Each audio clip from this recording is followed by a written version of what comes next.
Can you introduce yourself and tell us how old you were in the 60s? Where did you live? What grade you were in? And what did your parents do? Yes. Uh, my name is Carolyn Niehaus. Growing up, my name was Carolyn All. I grew up in Owensboro, Kentucky. I attended Catholic schools. I was 7 years old in 1960. I grew up in a neighborhood where we were surrounded by children my age, and we had a lot of fun. My parents were very strict. Our nuns that we had in school were very strict. We were used to an authoritarian, strict environment where you were kind of seen and not heard a little bit. I had an older brother, 2 years older, Stephen, and he was kind of the boss at home and in the neighborhood. That was his personality. And I'm sorry, what was your next question about? What did your parents do? Oh, my father owned Toler's Tavern. He was the bartender and owner, and he was there for 32 years. My mother was a homemaker. She had stayed home after she had 2 children, and she was also busy as a volunteer at church. That was an important part of her life, and so that probably kind of sums up the high points, I guess. But we had a lot of fun in our, as a child. We had, played a lot of games, played a lot of ball, probably stayed out all day and just hit the ground running every morning. That was the way we all did back then. What do you remember most about the 60s? Were there any specific events that stood out the most? Well, of course, the assassination of President Kennedy was something that nobody ever forgot. Since I was Catholic, he was a hero and an icon to us, the first Catholic president, and everybody around me was very, very much a Kennedy supporter. And he was young and had this young family, and everybody just really looked up to him. He was a brilliant man.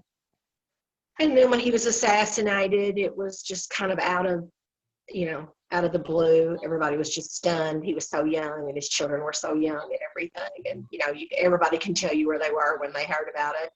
But we were in the classroom. Our nun came in and told us that our president's been shot, and a lot of people started crying and got worried. And then, of course, they assassinated a few days later the Lee Harvey Oswald, who was accused of his murder. So it was strange times and kind of overwhelming to a lot of people. And the civil rights movement was coming on strong, at that time, and being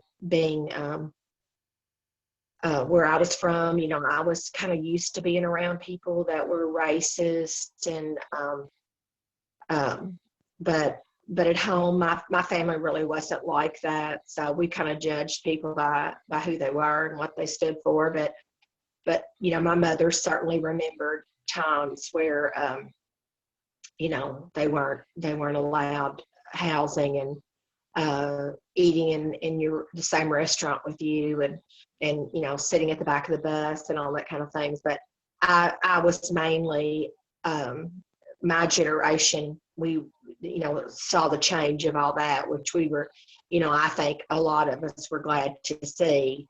Like I was telling you, my coach came in years later when I was in high school, and Martin Luther King had been murdered, and he came in and said, well, this is a good day for America, and we think this is a good thing. And I was just absolutely stunned, and I almost went to the principal and told him, but I was kind of scared of the fallout, so I didn't do it. But that's how racist he was. And you saw a lot of that. You saw it back then. Hopefully times are better. Another event from the 60s was the moon landing. Yes. Did your family watch it happen, and how did you feel during that time? Well, I had a good friend, Tony Powers, that I kind of had a crush on, and he and I watched it initially together, and then my family and I watched it also, and it was very much a big deal to all of us. It was awesome. It was just there again, everybody can remember kind of telling you where they were, and we were so proud as a country of the fact that we had accomplished that. And the astronauts became national heroes. And hang on just a minute, honey. I did. Oh, yeah, we just talked about. I was just outside, yeah. and I was thinking. Yeah.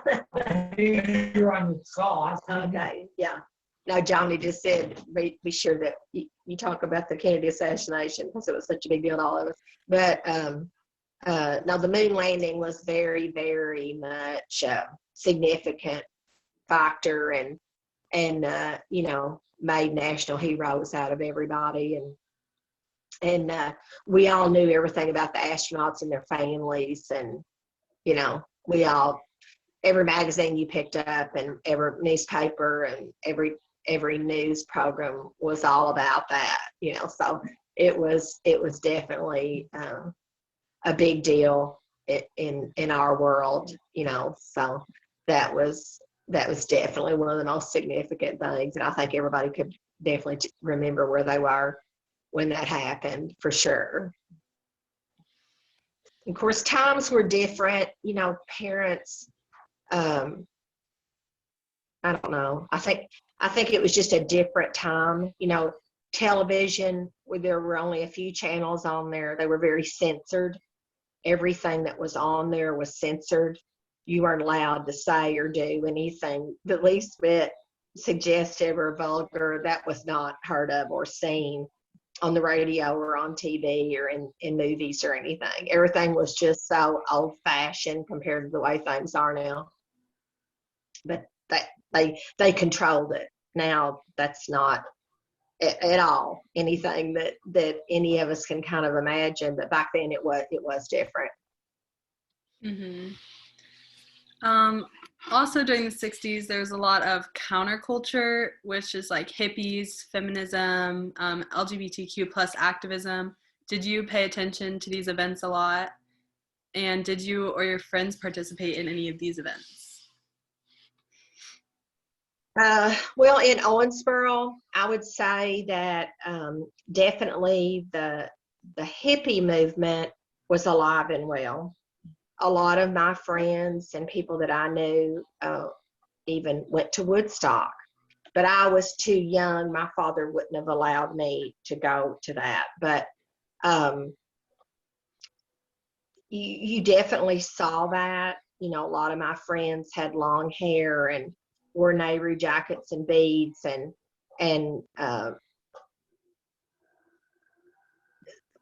had peace signs on everything. And we talked about that a lot. And that was a lot of my friends really latched on to that a lot.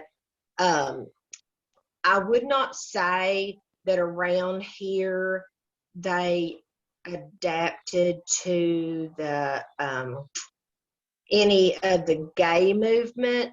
I think that came later, not in the 60s. Most of my friends did not come out and announce anything like that till later.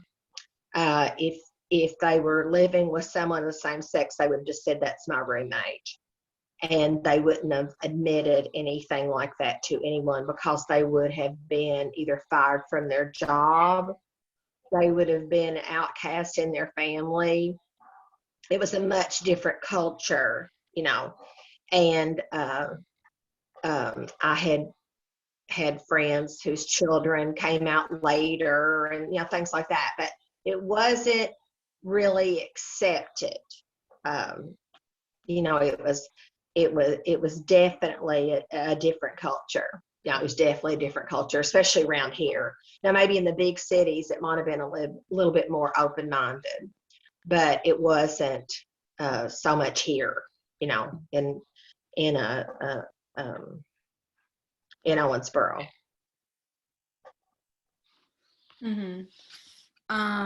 And finally, how was your life overall in the 60s? Like, what did you and your friends do in your free time? What kind of music did you listen to? And did you think the 60s were a good time? Well, I was a huge Beatles fan.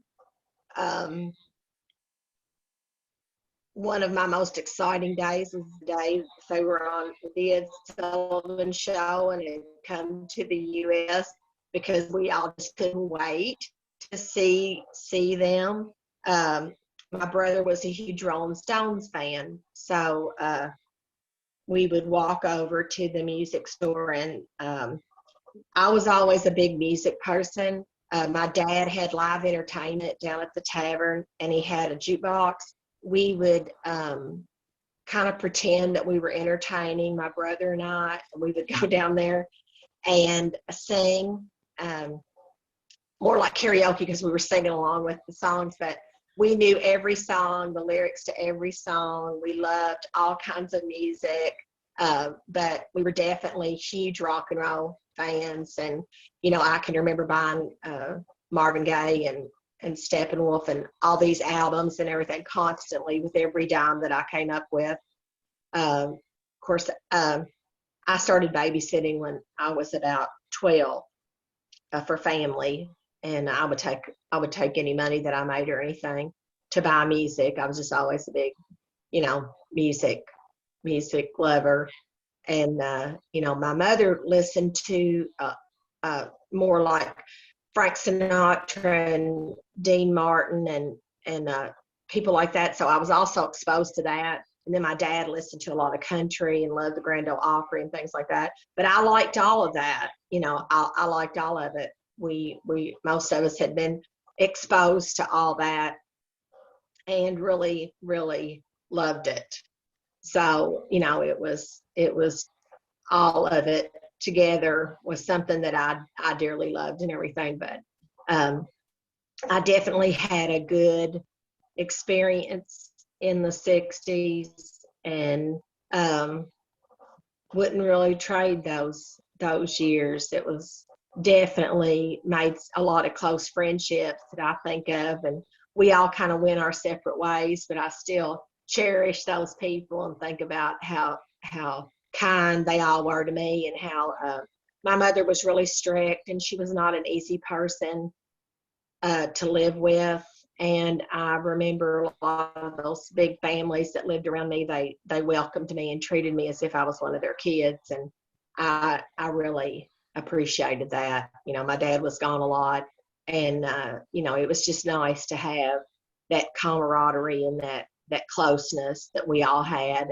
And you know, I think that was something that you saw a lot. A lot of moms, you know, stayed home, and not all of them. Some of my friends' mothers worked and stuff, but back then a lot of people stayed home and raised their families, and you know, you could kind of afford to do those things. You know, it's a little bit different to have just a single income than it is today. You know, so that made a difference. You know, and it wasn't all